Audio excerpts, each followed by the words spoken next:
It's the E-commerce Master Plan podcast, here to help you grow your e-commerce business faster and more efficiently by cutting through the hype to bring you inspiration and guidance from the e-commerce sector and beyond. Here's your host, Chloe Thomas. Hello, Master Plan world. Welcome to our latest podcast. It is, as it always is, a pleasure to have so many of you out there listening. I'm Chloe Thomas. I'm the creator of the e-commerce Master Plan. I'm an author, speaker and advisor, and I focus on solving your e-commerce marketing problems. If you've got an e-commerce problem you'd like my help solving, then head over to ecommercemasterplan.com/solve to find out how I can help you. Right, before we get stuck into today's interview, I've got a word for you from our lovely sponsors.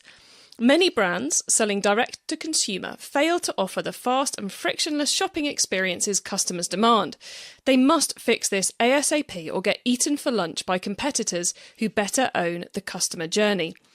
Don't let yourselves get eaten.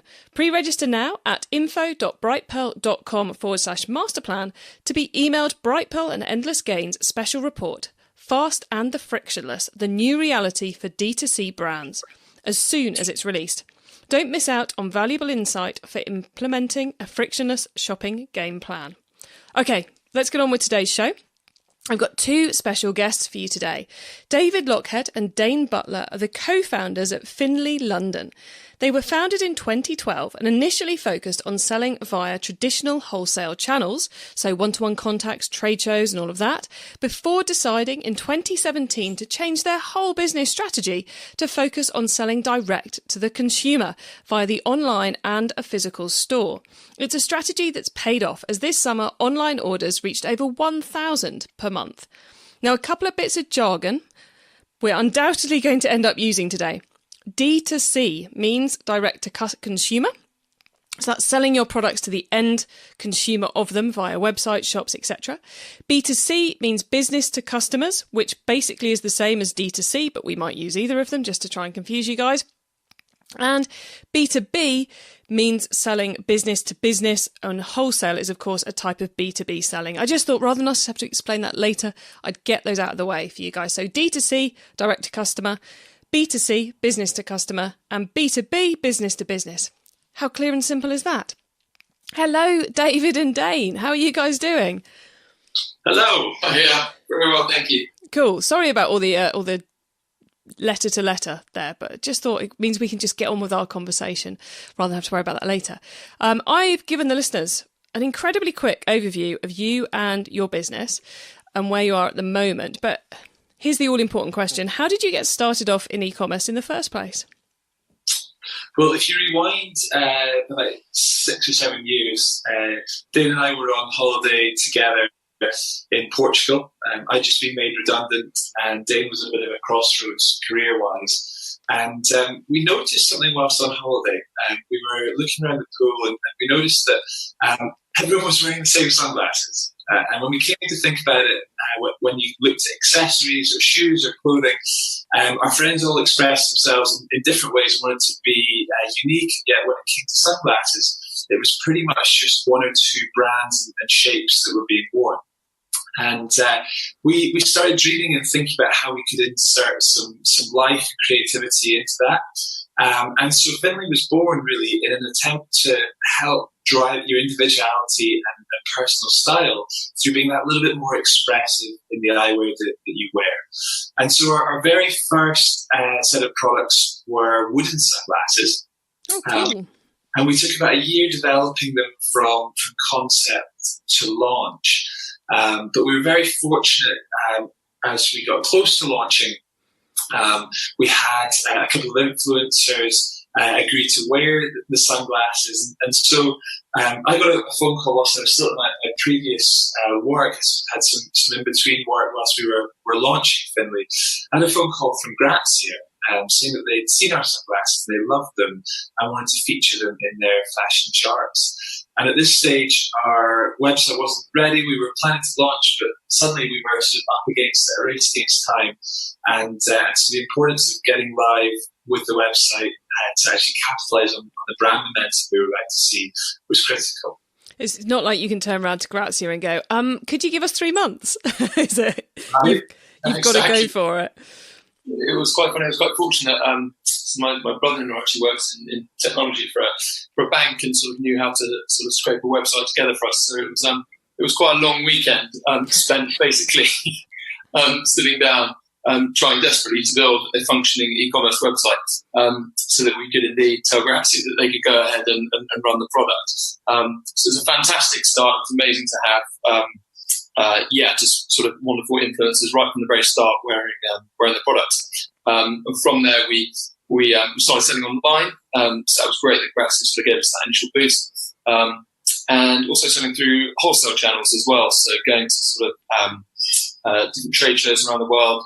And also just visiting every sort of country we ever went to on holiday. I think we'd visit all the local stores, take in some frames and see if anyone wanted to work with us. So you really did kind of pound the shoe leather, as it were, growing the wholesale side of the business. Yeah, there was it was a bit of a hustle.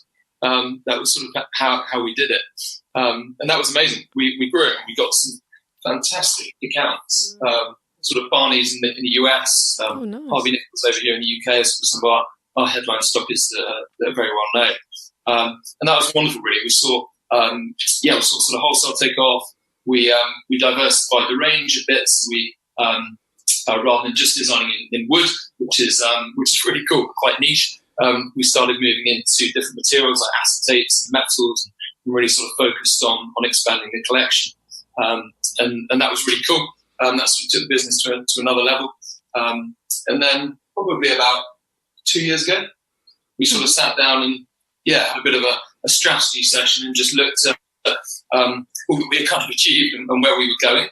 It was quite interesting that we felt quite sort of strongly led to try and reorientate the business more towards a direct-to-consumer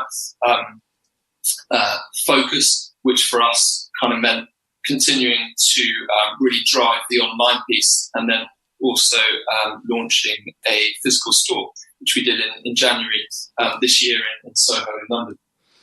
Well, I want to get into quite a bit of depth, I suppose, on why you made that decision and the benefits and the problems maybe that it's caused. But before we do that, let's just get the listeners up to speed on the consumer-facing side of the business right now. So you're based in London in the UK, and are you selling globally from your website as well as via your wholesalers? We are, yeah. The US is actually our biggest market for both wholesale and online. For the online business, around 40% of transactions go straight to North America. But there's a fairly long tail. I think we worked out earlier this year that we'd shipped to around 60 countries this year. So, yeah, it's interesting. I think particularly we do predominantly sunglasses. We also have a spectacles side of the business, and that's much more important on the store side. With the online side, it's mostly sunglasses. And so being in maybe a slightly colder country in the UK here, we have to be realistic that there's some countries with a little bit more sunshine.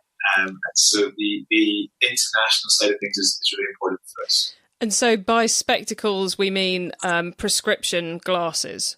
Just for the clarity of those of us not in your industry. Absolutely, yeah. And is that why it had to be physical store as well as online for the consumer side?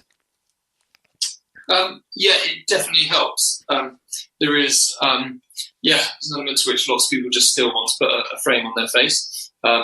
Different brands have sort of tried different ways of countering that. But we felt that, we really wanted to have a physical space where we could really own the kind of whole look and feel, and that's one of the things that's difficult with wholesale. You obviously don't have a huge amount of control over how your product's displayed and how it's merchandised.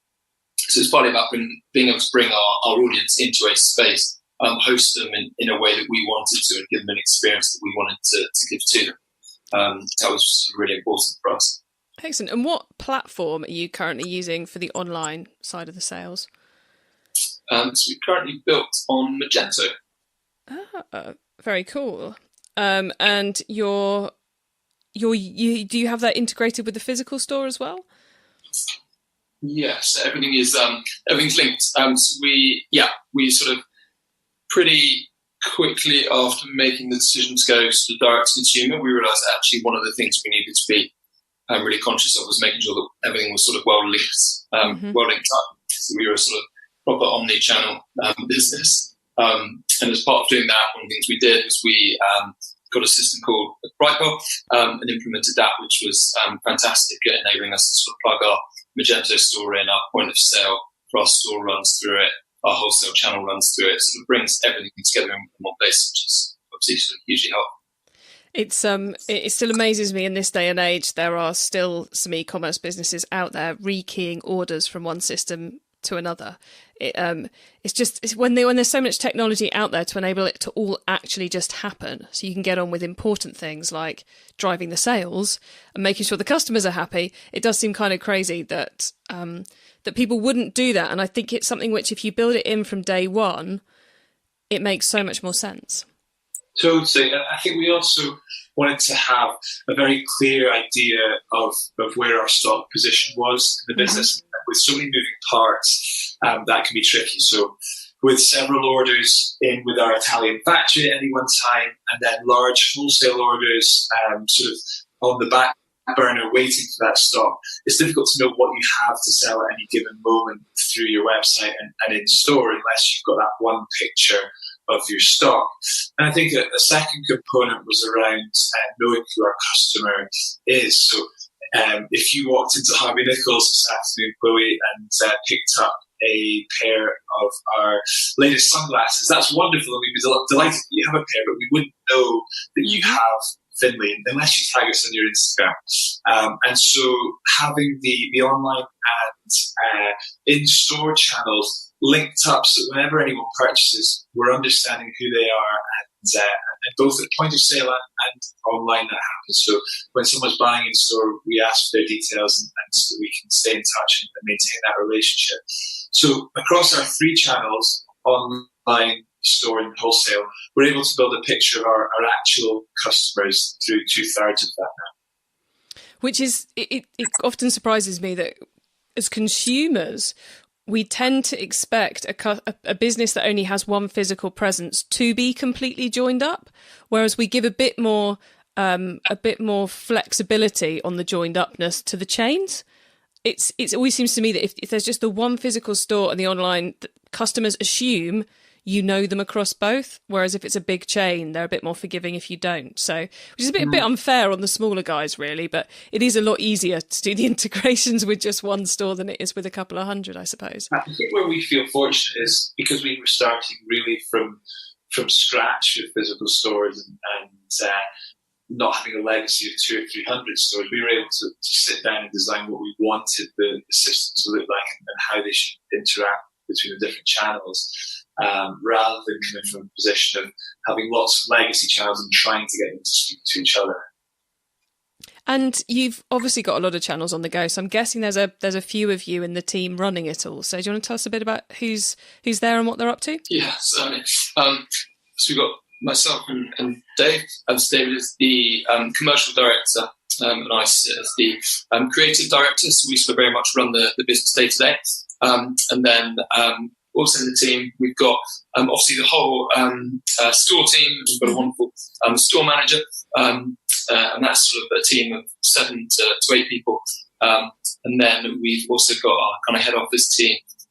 We've got Alice, who heads up the operational side of things, and then we've got Lily, who drives all of our content. And then we generally have a sort of a rolling program of normally another sort of couple of people in the office at any given time, working on a whole variety of sort of project-based things, as well as sort of several outsourced components as well. I think where possible, we try and outsource as much as possible, just to keep us lean, mean that we can be flexible and do things like change our business model to be more direct to consumer. I think it's really helpful if you're quite nimble, so we try and sort of keep that as a focus for the business.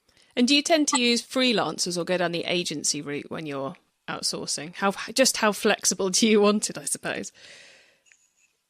A little bit of both. So on the web side, we've got a number of individuals who we work with on a freelance basis, whereas on the PR side, for example, we work with an agency. So we're open to either, depending on which topic.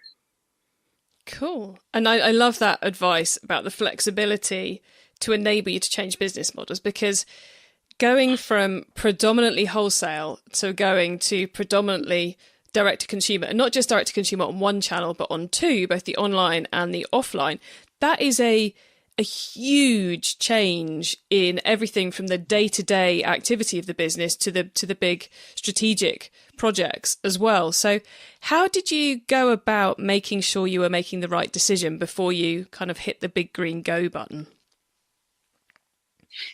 Very good question.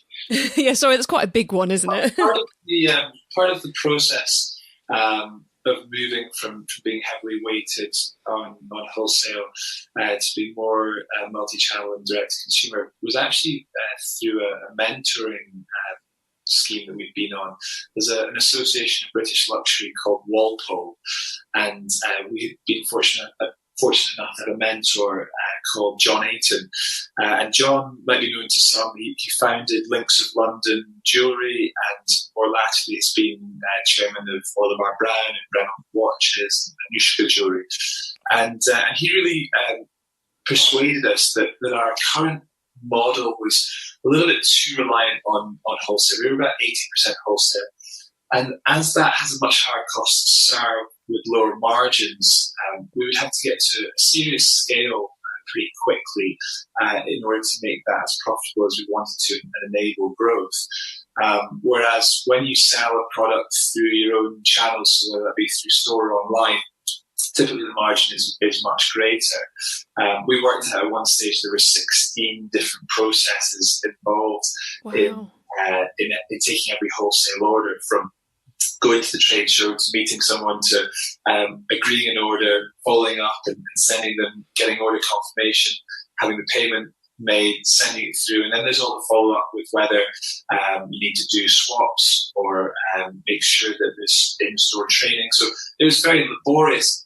And I think because John had experience across 4 or 5 different businesses and could see the agencies we were at, he really actively encouraged us and gave us the confidence that this was the right move. Yeah, definitely. And then I think then following on from that, you've got to actually be willing to take the risk. And ultimately, it is always a risk. You never quite know. Even with the best sort of insight and planning, you never quite know whether or how it is going to pan out.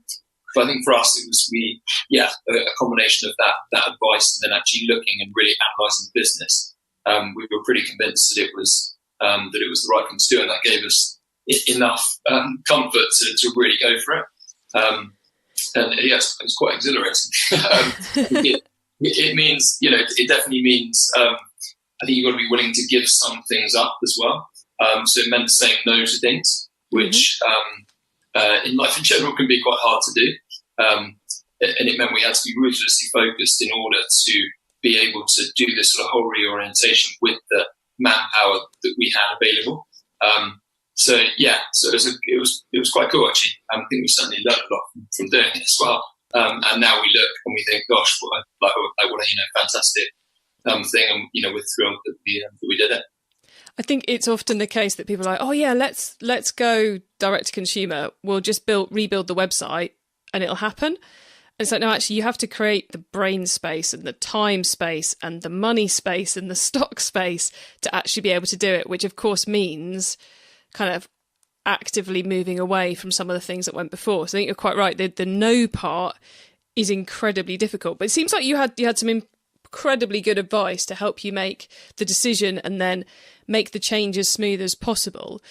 What advice have you got for anyone out there who's thinking of making that change in order to make sure it's as smooth as it possibly can be? What are your key learnings, I suppose?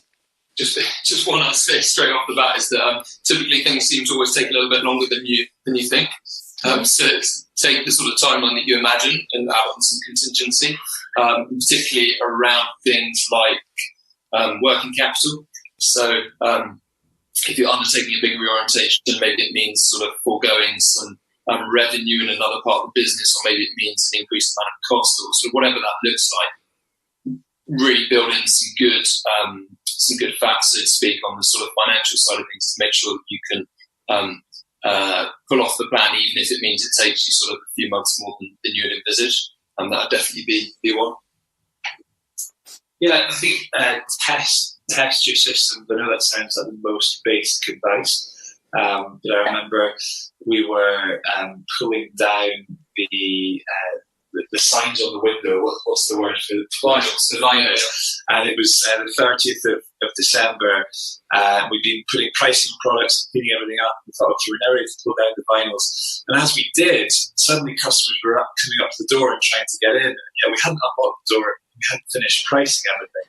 And so we were delighted that people were but we realised we hadn't actually done test transactions before we'd opened the door. And so we had folks in the store and then somebody wanted to buy, and we were like, we've been so busy cleaning and making everything look beautiful that we haven't done end-to-end testing on all our systems. So it sounds super basic, but actually really critical. But it is so often just the basics which can throw us off. It's like you were saying earlier about how important it is to know how much stock's coming in and where it's already been promised to. And I think that's something which trips up a lot of business when they try and make the shift from predominantly wholesale to predominantly direct, is you've got huge quantities that you've promised to someone else, and trying to manage the flow of product you need to keep the wholesalers happy or the wholesale customers happy at the same time as actually having some stock for yourself can be quite a tricky thing. It's like, it's kind of like having multiple mouths to feed and trying to decide who gets how much of each pie. Have you found that's been, that pure stock management piece has been an easy thing to deal with, or has that been quite challenging too?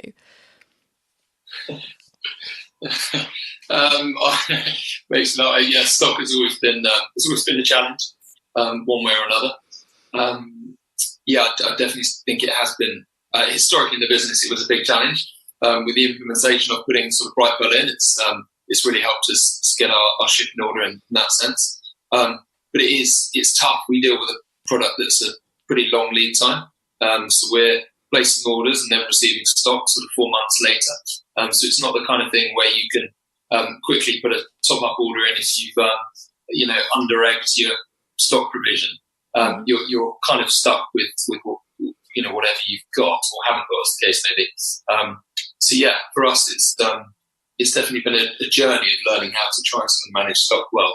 But I feel like we're now, thankfully, in a place where I'd say we're kind of on top of that. And obviously, you get the exceptional things. We had a rather wonderful moment where Mehgan Markle wore our frames, the Invictus Games with Prince Harry, and that product, that pair of Percy sunglasses just went absolutely crazy. The sort of sales on those. So things like that are always going to present you with a stock problem. You're always going to have things like that you can just never plan for. But on the whole, I'd say we now sort of manage it pretty well. It's definitely, if you've got the data there, and then the Mehgan Markle effect takes hold, or whichever other celebrity it is who's been spotted in your product, then at least you've got the data to know what problem you're dealing with. You're not kind of in the dark on the size of the problem. So a nice problem to have, I think, when she's spotted in your glasses. Yeah, very nice. Right, well, look, guys, I think we should go into the top tips round now. And before we dive into the top tips, here's a reminder of our sponsor. Join the thousands of brands automating their back office with Brightpearl's ERP solution, designed for retailers and wholesalers. Level up your D2C game plan to offer a truly fast and frictionless shopping experience to your customers. Learn more at brightpearl.com. Okay, now as all our listeners know, I love this section because it gives all of us some really quick ideas for taking our business to the next level. David, Dane, are you ready for this bit? Come on. Oh, I like the enthusiasm there. This is good. Okay, the book top tip first off then. If everyone listening to this podcast agreed to take Friday off and read a book to make their business better, which book would you recommend? Okay, so I'm going to take this one. This is very left field, so you have to roll with this. I like left field. Left field is good. Mine isn't actually going to be a business book, and intentionally so. I think there are lots of very, very good business books that I've read, definitely ones that I'd recommend. But for this one, I'd say actually one of my best friends gave me a book the other day called St. Agnes' Stand. It's wonderful. It's about some nuns who were ambushed by some Apaches. And it was just the most fantastic read, and it encouraged me to do one thing, which I think most entrepreneurs typically don't do, which was to actually switch off and take a bit of time for yourself.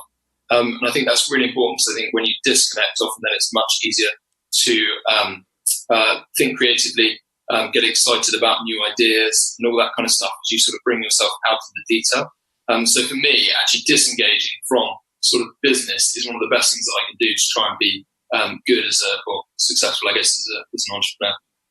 Oh, that's exactly the sort of left field answer I like. And a theory I am wholeheartedly in favour of, switching off and feeling creative again.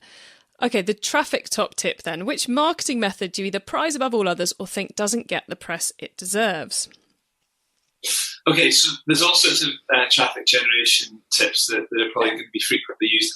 We found one really useful over the last year, and that's having great content on our site. Now, that sounds really logical, but it needed to be quite specific and targeted. So they mentioned that this time last year we had a wonderful moment with someone so prominent wearing our sunglasses. Had we just taken the boost from that, that would be great, but actually we created a page in our stories section because so frequently on the customer care side we were being asked, which pair did Mehgan wear? Okay, the tortoise, but was it with the green lens or the grey lens? So we put a page together that explained with photos, this is exactly which pair was worn and where. And interestingly, that page has become very, very high on Google's ratings. So if you were to Google Mehgan Markle sunglasses, now it might be different in different parts of the world, but in the UK, when you Google that, that one page that we created still comes up first. And so even this week, the Duchess of Sussex is down in Australia at the Invictus Games, and she's wearing a different pair of sunglasses every day. And yet when the traffic Googles, or when people Google Mehgan Markle sunglasses, that traffic's typically coming through to us, and so we're sort of getting this longer term boost. So I think having the right content can make a massive difference. That's a great tip, because I think a lot of people just take the one hit and then bemoan the fact it doesn't happen every week, whereas you found a way to capitalise it more than 12 months later, which I think a lot of our listeners are probably quite jealous of right now and about to go and write some content pages. Okay, a tool top tip then, maybe a collaboration tool, a social media plugin, a phone app, or just a way of working. Is there a cool little tool you use that makes you and your team more efficient from day to day? So for this one, I'm going to go, it's probably not the sexiest one I can name, but it's Monday.com. Which is a great little tool that we've started using, and it's fantastic. Tracking sort of projects, tasks within those projects. It's deeply satisfying. It's sort of drag and drop, very aesthetically pleasing, and it just kind of makes. I think we've probably all got into that place of kind of having our to-do lists written half in a notepad, half in an Excel spreadsheet, half in an email. There were just sort of lists of things everywhere that we were working on. And actually Monday was a fantastic way of bringing them all together. Means that as sort of, I guess, trying to steward the business well, we can kind of easily see the different things that people are working on and which projects are on track, which ones need a bit more love to sort of keep going. But it's just, it's just a really good tool. We've been really, really impressed by it. I think I'm certain you're the first people to mention that one on the show, so I shall be going off to have a look at it myself after this. The growth top tip then. If you met someone today who's focused on growing their e-commerce business from 100 orders per month to 1,000, what would be your number one tip for them? Again, maybe slightly left field. There's various ways to grow the orders from 100 to 1,000, but what we found as our numbers went like that was that we weren't well enough prepared from a customer care perspective. And so suddenly your core team can be so busy trying to respond to that one customer or lots of those individual customers who've got questions or want to know where their order is. And so we got really inundated with emails and live chats and phone calls. And so bringing on a team member who was solely focused on customer care freed the rest of the team up to be doing what they were supposed to be doing. Great advice, yet more great advice. Okay, Masterplan World, you can find those top tips and links to everything else we've been chatting about in today's episode by heading over to ecommercemasterplan.com/podcast, where you will see a link to this show. David and Dane, I have a cheeky question before we say goodbye, and then I will ask you about where people can find you on the web and social media. But before that, was it a complete surprise when Mehgan had your glasses, or was that just a very clever piece of PR? Yeah, it was a big surprise. We were suddenly in the midst of, I think it was September 25th last year, so summer is really in the wind down when it comes to sunglasses. September, October is a quiet period. And it was, I think, a Monday evening, so 9-10 o'clock. So I was on the tube on the way home, and the last thing I expected to see was an article come through with such a clear photo. I think what was so interesting about the photo was that it was the only image that the press had of Meghan and Harry together as a couple.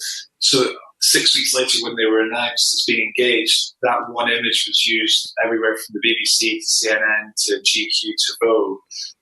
So, yeah, we were taken by complete surprise. I just thought I ought to ask you that, because I've had a feeling there might be some listeners going, she didn't ask. How did they manage that? How do I get something on Mehgan? It's like, I have a feeling you probably don't proactively do it. You just hope. Right. Okay, right, let's get on with the proper question now, which is, could you please let the listeners know where they can find you and your business on the web and social media, please? Website is www.finlayandco, that's FINLAYANDCO.com. Social media, Dave? We're very greedy. We actually have two accounts. We have one for the store and one for the overall brand and business. So we're at Finlay & Co, same as the website, but we have at Finlay_Soho for our store here in London, and that's really much more focused around the community here in Soho and the specific and latest products that the store has here. So worth checking out both. Marvellous. Well, I will make sure links to all of that and everything else we talked about today go into the show notes. Masterplan World, you can find those at ecommercemasterplan.com/podcast, or just head to the website, click on the podcast tab, or use the search box. David, Dane, thank you both so much for being on the show today. It's been brilliant understanding a bit more about your journey, completely changing your business, and some of the tips and tricks you've had for the listeners. So thank you very, very much. It's a pleasure. We've actually got a special code for any of your listeners. Oh, lovely. Come in and see us at the store. We have created an optometrist practice within our store here in Soho, where we're looking to reimagine the whole journey of having your eyes tested, whilst then going and selecting frames that really are much bolder and more interesting and bringing out your personality. So we welcome anyone to come and see us. If you want to book a free sight test, you can do that through the website using code MASTERPLAN. Yeah, and then for those of you who I guess aren't in London able to get to the store itself, we've got a code as well for online. So again, MasterPlan. If you enter that at the checkout, then that will get you a free one of our leather cases when you purchase any pair of frames. Marvellous. Thank you very much, guys. That is very, very generous of you. So thank you again for being on the show. Pleasure. Thanks for having us. Yeah, thank you. So there you go, guys. Some excellent advice on if you're thinking of, I guess, streamlining your systems or taking that move from B2B to B2C as the focus for your business. Do join in the chat about this and all our episodes in the Facebook group that you will find at ecommercemasterplan.com/Facebook. Thank you for listening to the E-Commerce Master Plan podcast. Find out more at ecommercemasterplan.com.